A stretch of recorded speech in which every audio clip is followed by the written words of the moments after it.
Got it again with the nature news. Hope this will clear these quarantine blues. You know Mr. Maloney's busting out rhymes. Sit back, relax, it's nature time.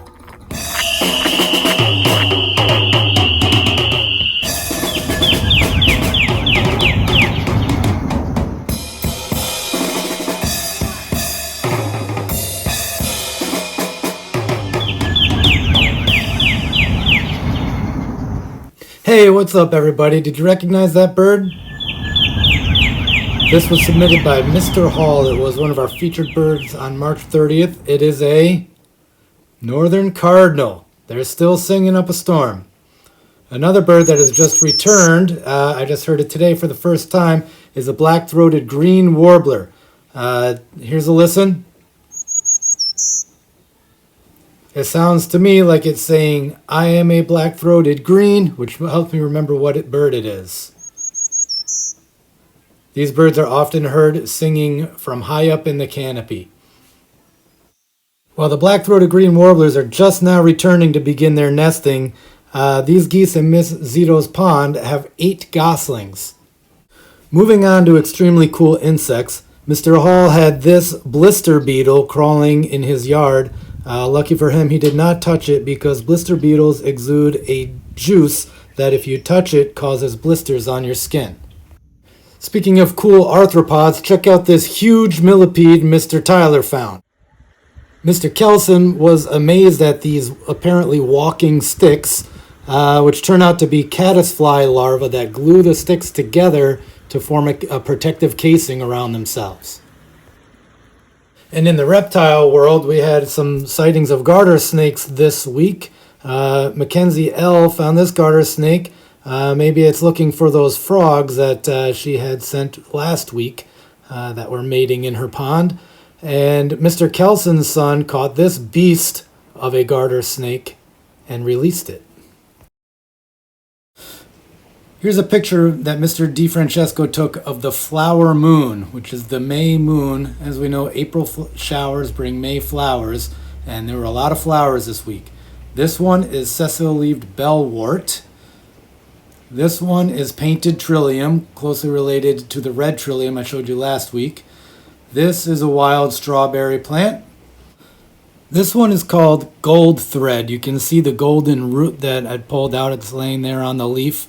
It's also known as canker root because this bitter root is really good for healing canker sores. This little beauty is called spring beauty. If it weren't for this COVID-19 business, we'd actually be going to Bombazine and pulling invasive species this week. This plant is called northern fly honeysuckle.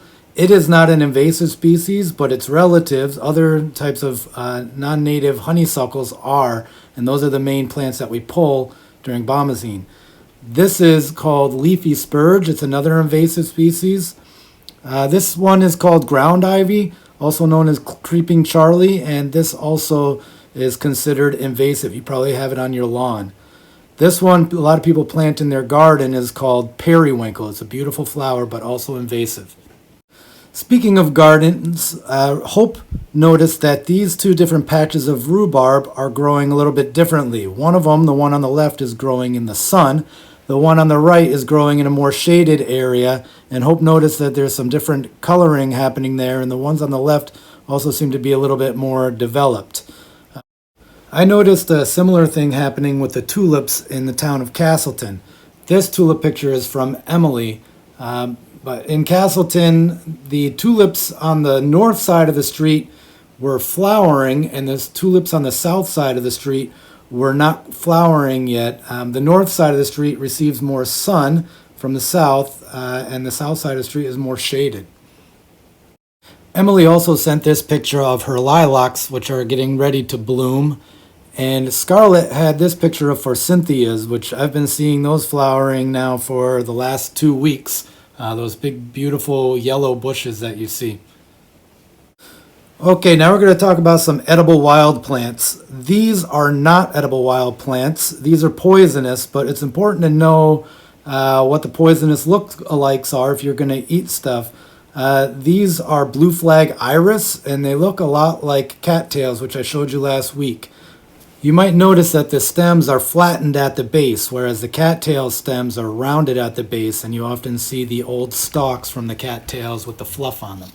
So I showed you 2 weeks ago how to make dandelion fritters, and the boys enjoyed them so much that we went out and gathered some more and made them again.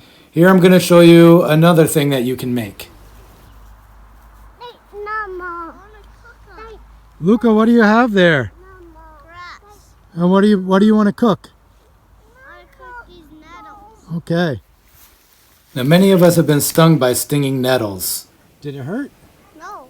No. They're protected by hairs that are filled with formic acid that irritate your skin when you touch them. But they're also protecting a delicious, nutritious food. Here's the nettles that we collected to take home and eat. So to cook them, we're going to steam them. We put some water in a saucepan, and we put it on the stovetop on high. Once the water is boiling, we put them in the pot and put the lid on so that they can steam.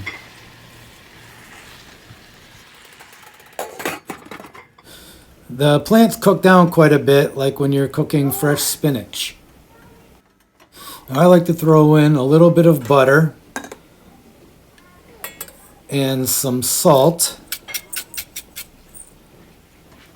near the end of cooking. They only take a few minutes to cook. It doesn't take very long.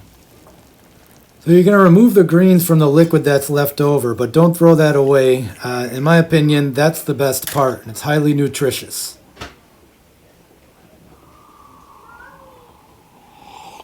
Looks good, doesn't it?